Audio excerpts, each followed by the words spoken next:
Each year, Overdose Awareness Day helps raise awareness while recognizing the grief of those who have lost a loved one. Evolve Life Centers recently marked that day with a special event. And joining me now is Vice President Chris Peterson, and he is here with Cindy Amadori. How are you two? I'm good. I'm happy to have you here. Let's just start out with Evolve Life Centers and what you are all about. So what Evolve Life Centers is we actually have a lot of different levels of care for substance abuse treatment, residential care for people to come and live with us, get drug treatment, meet with counselors, build life skills, start saving money, all that kind of stuff before they're it's that in-between process, the continuum of care, if you will. So after a detox or any of that, they'll come and live with us. They can also live out in the community if they're not quite ready to move in and attend our intensive outpatient. But it's just that it's to be in between, the drug addiction and the regular life when they get back out there. That bridge and to get those life skills again. Tell us a little bit more about how the pandemic right now has impacted those who are struggling with addiction. So what have you seen? So I know that every state has reported an increase in overdose deaths since the pandemic. And you said every state? This is nationwide then? Yes. Nationwide. Yes. Wow. So what we saw is the connection for a lot of people in recovery. A 12-step path is the choice that they make, and where the disease of addiction is more about isolation, right? And it gets you isolated and you're alone, whether you feel alone or you're really alone out there using.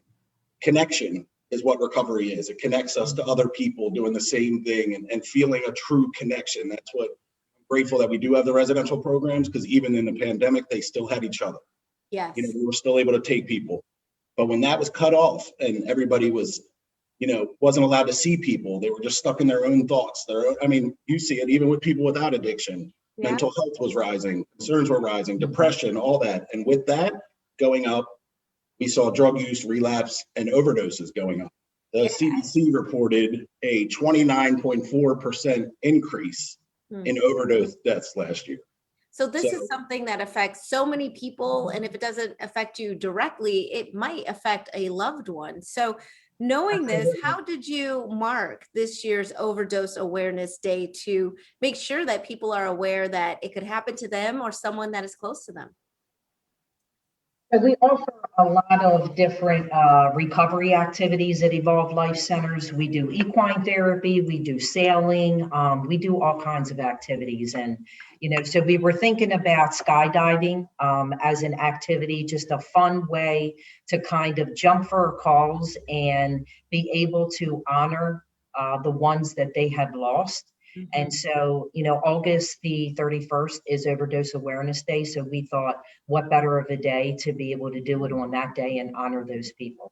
And to do a fun event, I think to do that, to remind people, that there's so much out there to live for, to experience. You mentioned that that community, and especially when you're struggling with addiction, to have a community that you can rely upon is huge. So if there is someone who is watching right now and they need some help, how do they get involved with Evolve Life Centers, and what do they do? So they can call 443-LIVE-FREE.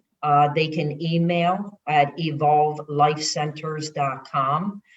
When they contact us, we will do a screening over the phone, and we will get them set up right away for an assessment to place them in the appropriate level of care. And like Chris talked about earlier, so we offer multiple different treatment levels. We offer 30-day residential treatment. We offer long-term residential treatment, where a client can come and they can stay up to 5 months. We also offer IOP, which is intensive outpatient treatment. We offer outpatient treatment, which is OP. And then we also offer sober living housing.